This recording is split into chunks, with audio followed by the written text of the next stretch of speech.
Ya Tuhan, Bapa kami dalam kerajaan sorga, terima kasih untuk hari Sabat yang Tuhan berikan kepada kami. Kami boleh menikmati sukacita, mendengarkan lagu-lagu pujian dalam kebaktian Sabat ini. Kini tiba saatnya kami akan merenungkan sabda firman Tuhan. Kiranya kuasa Roh Kudus daripadamu bersama-sama dengan kami, agar firman ini menguatkan iman percaya kami, meneguhkan kami di dalam kebenaran untuk tetap setia kepada Tuhan. Ini doa kami Tuhan, di dalam nama Yesus kami berdoa. Amin. Selamat hari Sabat saudara-saudara sekalian. Berapa banyak yang bersuka cita, senang Sabat ini kita dengar lagu-lagu pujian ya. Suasananya berbeda. Biasanya ada liturgi yang kita lakukan, tetapi Sabat ini kita memberikan satu nuansa pengalaman rohani yang berbeda. Dengan kita duduk dan mendengarkan karunia-karunia terbaik yang Tuhan berikan lewat jemaat kita untuk kita sama-sama boleh memuji Tuhan.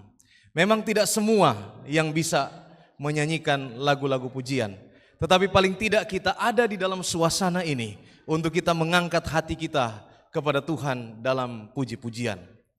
Hari Sabat ini judul firman Tuhan yang akan saya bagikan adalah Tuhan menggerakkan hati. Tuhan menggerakkan hati. Saya dasarkan ini di dalam buku Esra pasalnya yang pertama. Kalau saudara punya Alkitab, mari sama-sama kita buka Alkitab kita di kitab Esra pasal pertama ayat 1, 2, 3, 4, 5, dan 6. Saya akan ringkaskan untuk kita semua pada hari Sabat ini. Firman Tuhan berkata, pada tahun pertama zaman Kores, Raja Persia, Tuhan menggerakkan hati Kores, Raja Persia, untuk menggenapkan firman Tuhan yang diucapkan oleh Nehemia, sehingga disiarkan di seluruh kerajaan Kores secara lisan dan tulisan pengumuman ini. Beginilah perintah Kores Raja Persia. Segala kerajaan di bumi telah dikaruniakan kepadaku oleh Tuhan Allah semesta langit. Ia menugaskan aku untuk mendirikan rumah bagiku di Yerusalem yang terletak di Yehuda. Siapa di antara kamu termasuk umatnya Allah menyertainya, biarlah ia berangkat pulang ke Yerusalem yang terletak di Yehuda dan mendirikan rumah bagi Tuhan Allah Israel, yakni Allah yang diam di Yerusalem. Satu perintah yang datang kepada seorang raja kafir untuk menolong umat Tuhan yang sebenarnya punya kerinduan di dalam hati untuk kembali ke kampung halaman, untuk tujuannya membangun kembali Ka'bah yang sudah rusak. Tetapi kerinduan ini hanya sebatas kerinduan kalau tidak ada gerakan untuk melakukan sesuatu. Kalau kita hanya berencana tanpa melakukan sesuatu, maka rencana itu tidak pernah akan terjadi. Tetapi untuk tiba di dalam sesuatu menggerakkan, maka itu bukan perkara yang mudah. Apalagi ketika mereka berada di dalam kungkungan kerajaan kafir, bukan kerajaan Israel, tapi kerajaan Persia. Untuk melakukan sebuah kegiatan membutuhkan otorisasi dari pimpinan setempat. Dalam hal ini yaitu Raja Kores. Tetapi saudara-saudara sekalian, di dalam keterbatasan manusia, kita punya Allah yang tak terbatas, yang bisa menggerakkan sesuatu yang tidak mungkin untuk menjadi mungkin.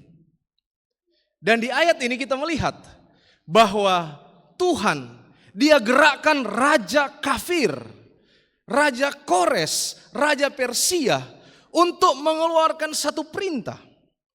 Perintah apa? Perintah pulang. Walaupun bagi bangsa Israel, mereka telah baca kitab Yeremia. Mereka tahu nubuatan, satu kali kelak kita akan pulang. Tetapi perintah itu mereka tidak tahu dari mana itu akan datang. Titik tolaknya mereka akan pulang itu siapa yang akan gerakkan? Mereka tidak tahu. Tuhan melakukan cara-cara yang di luar nalar manusia. Untuk menggerakkan satu bangsa yang besar. Untuk mencapai impian mereka. Untuk menggenapkan nubuatan Yeremia. Dia gunakan Kores, Raja Persia, untuk memberikan perintah. Dan perintah itu saking pentingnya disampaikan dengan dua cara. Yaitu secara lisan dan secara tertulis. Artinya ini komplit saudara-saudara sekalian. Secara lisan berupa berita yang akan tersebar kepada seluruh warga yang ada di kerajaan ini. Secara tulisan adalah secara administrasi untuk datang ke setiap pemimpin-pemimpin sel-sel terkecil di kerajaan ini. Bahwa ini harus dilakukan. Jadi secara mass media dilakukan, secara administrasi kerajaan dilakukan. Inilah yang mendorong bangsa ini. Kemudian mereka apa?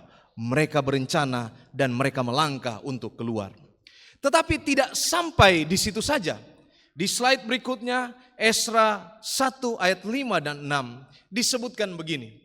Maka berkemaslah kepala-kepala kaum keluarga orang Yehuda dan orang Benyamin serta para imam dan orang-orang Lewi, yakni setiap orang yang hatinya digerakkan Allah. Sampai di sini kita dapat melihat bahwa memang Tuhan sudah menggerakkan hati Kores untuk menggenapkan nubuatan Yeremia. Tetapi ketika berita disampaikan, ketika surat disampaikan, rupanya ada juga yang tidak merespon akan panggilan ini. Yang merespon adalah mereka yang digerakkan hatinya oleh Tuhan. Tidak semua panggilan Tuhan direspon dengan baik oleh manusia. Ada yang merespon, ada juga yang tidak merespon dengan baik. Tetapi satu kesamaannya, kalau itu semuanya dari Allah, maka Allah yang telah menggerakkan hati Kores, Allah yang sama yang menggerakkan hati daripada orang-orang ini, Yehuda, Benyamin, Lewi, pelopor-pelopor, suku-suku pelopor, untuk mereka bergerak melangkah keluar dari Persia untuk menuju ke kampung halaman mereka. Untuk berangkat pulang dan mendirikan rumah Tuhan yang ada di Yerusalem, dan segala orang di sekeliling mereka membantu mereka. Ini hal yang luar biasa saudara-saudara sekalian. Ketika orang-orang Yehuda ini, orang-orang Lewi, orang-orang Benyamin, mereka keluar dari tempat mereka, dilihat oleh masyarakat sekitar penduduk kerajaan Persia. Mereka bertanya, kalian mau kemana? Disampaikan, kami akan pulang ke kampung halaman kami di Yerusalem. Apa tujuan kalian ke sana? Kami akan membangun bait suci sebagaimana surat yang disampaikan.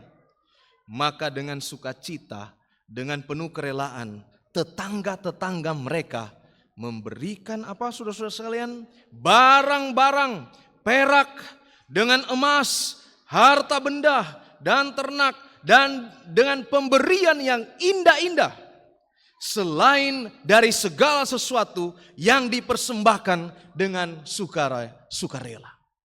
Saudara-saudara sekalian, ada keterkaitan antara hati yang digerakkan oleh Tuhan, hati Kores yang digerakkan oleh Tuhan, hati orang-orang Yehuda, Benyamin, Lewi yang digerakkan oleh Tuhan, dan hati tetangga-tetangga mereka yang juga digerakkan oleh Tuhan untuk memberi dengan apa? Sukarela. Jadi ketika Tuhan menggerakkan hati, yang ada di sana adalah pemberian yang sukarela.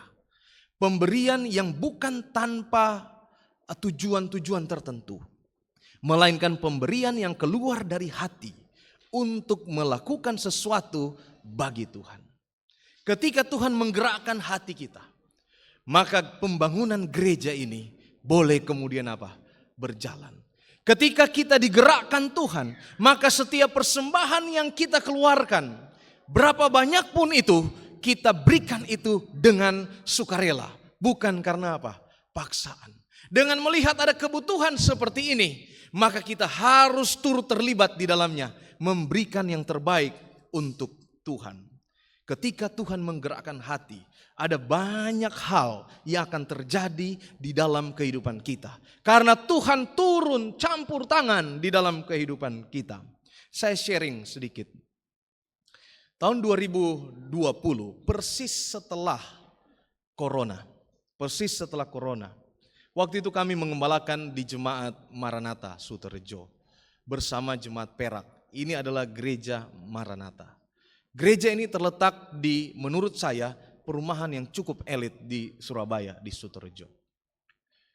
Tetapi di awal corona, awal corona, kami kemudian mendapati sebenarnya tidak terlalu baik, yaitu berita buruk, di mana gereja ini pada waktu kami cek, karena corona lama kita tidak bergereja, lalu ditelepon oleh RT, tolong dicek gerejanya. Waktu kita pergi cek, rupanya sudah banyak genangan air di dalam gereja. Kenapa sudah banyak genangan air? Karena rupanya gereja itu, saya ingat sekali, di titik sebelah kanan seperti ini sudah ambruk. Satu titik, lalu pastori di atasnya itu sudah ambruk. Lalu toilet di samping kiri sudah ambruk. Saya waktu itu bingung. Ini corona, orang lagi susah, semua orang susah. Sementara sudah tahu jemaat ini cuman ya 2 kakak lah, 2 kakak dengan saya. Yang real hadir di situ, yang ada di situ. Ya 2-3 kakak, memang ada mahasiswa tapi mereka tidak menetap. Ini bagaimana? Kita mulai mencari cara, tapi kemudian kita ditipu oleh orang yang mau membangun ini. Jadi selesai lagi caranya. Lalu kemudian waktu berjalan, saya dalam pergumulan, lalu saya telepon teman saya. Teman saya di Madiun namanya Pak Tony. Saya telepon dia. Saya bilang, Ko Tony, saya ingat dulu waktu di Madiun, Ko Tony pernah bilang bahwa gereja Dr. Sutomo ini dibangun oleh kakaknya. Arsitekturnya dibangun oleh kakaknya. Kalau saudara ke gereja Dr. Sutomo, Pak Ketua Panjaitan terakhir khotbah di sana, itu arsitekturnya itu turun ke bawah begini, ya. Jadi naik begini ya. Jadi orang yang di belakang itu matanya itu akan sejajar dengan pengkhotbah di mimbar. Karena dia naik, ya kalau sekarang metode teater lah itu ya, di bioskop-bioskop seperti begitu. Lalu saya bilang, tolong kasih dong nomor kakaknya. Namanya Cilidia, jemaat Tidar 1. Dia kasih nomornya, saya telepon Cilidia. Saya perkenalkan diri, saya Pendeta Del, Gembala Jemaat Maranatha. Cilidia, saya ada kebutuhan. Kebutuhannya, gereja Suterejo itu jatuh, kita sudah sewa arsitek, tapi sudah bayar, tapi kemudian dia tidak, dia lari lah istilahnya, kita ditipu. Bolehkah bantu gambar? Lalu Cilidia bilang, aduh mohon maaf pendeta, saya ini sudah lama meninggalkan dunia arsitek. Saya sudah tidak aktif lagi di dunia arsitek ini. Jadi mohon maaf, enggak bisa. Oke, karena enggak bisa, ya sudah, oke baiklah Cilidia, terima kasih. Tuhan memberkati. 1 minggu berselang, malam-malam saya ditelepon lagi sama Ibu Lydia ini. Telepon, dia bilang begini, pendeta, setelah saya pikir-pikir, saya memang enggak bisa tolong. Tetapi kan ada Pak Samuel yang di Anjasmoro. Dia itu bisa tolong untuk kalau cuma gambar begini, gampang itu. Lalu saya bilang, iya saya kenal sih dengan Pak Samuel, tapi mungkin Pak Samuel mungkin tidak terlalu kenal saya. Dan kita tidak ada kontak sebelumnya. Nah, mungkin saya akan langsung minta tolong untuk gambar itu. Sudah, saya akan hubungkan. Akhirnya terhubunglah saya dengan Pak Samuel. Diperkenalkan, saya telepon Pak Samuel. Pak Samuel waktu itu ada di Makassar. Hari Jumat saya telepon, Pak Samuel ada di Makassar. Dia bilang, pendeta, hari Senin kita ketemu. Saya bilang, ketemu di mana kita Pak? Kita langsung ketemu di gereja. Oke, hari Senin kita ketemu di gereja jam 10. Saya datang dengan Ibu Feni, Pak Hadi, dan kita datang ketemu di gereja. Dan setelah kita tiba di gereja itu, kemudian kita bercerita. Banyak hal yang diceritakan. Cerita semuanya. Lalu Pak Samuel bilang sama saya, pertanyaan kuncinya begini. Jadi pendeta, Cik Feni, Pak Hadi, ada berapa uang sekarang? Saya jawab pertanyaan itu. Saya bilang, kita 0, tidak ada uang. Karena memang kita uangnya sudah tidak ada ya. Ada tertipu sedikit kita, uangnya tidak ada. Pak Samuel dia diam. Mungkin saya mengira-ngira dalam hati. Mungkin dia pikir kita ini kok panggil orang, nggak ada dana, kok manggil orang lagi kan. Mungkin ya dia berpikir, tapi dia diam. Lama dia diam, saudara-saudara sekalian. Lalu setelah dia diam lama, lalu Bapak ini bilang, oke pendeta, besok kita bongkar ini gereja ini. Besok kita bongkar gereja ini. Wah luar biasa ini. Jadi besoknya benar langsung datang orang-orangnya, pegawai-pegawainya, langsung diangkut semua barang-barang, langsung diukur, langsung keluar proposalnya, langsung. Dan proyek pertama ini mungkin ada sekitar 100 atau 200 juta menggunakan uang Bapak ini. Ya di pihak saya sebagai gembala dan gereja ya kita juga berusaha mencari dana untuk menutupi ini. Tapi Bapak ini yang melakukan itu. Dan itu sama sekali tidak kami duga. Dan saya menerima itu sebagai pertolongan dari Tuhan lewat Bapak ini. Memang saya pindah kemudian ke Tanjung Anom dan gereja itu terus membangun. Dan tahun lalu gerejanya bagus sekali, megah sekali, sudah selesai dibangun. Cuma persoalannya memang satu lagi, memang dari dulu persoalannya tidak ada anggota jemaat di sana.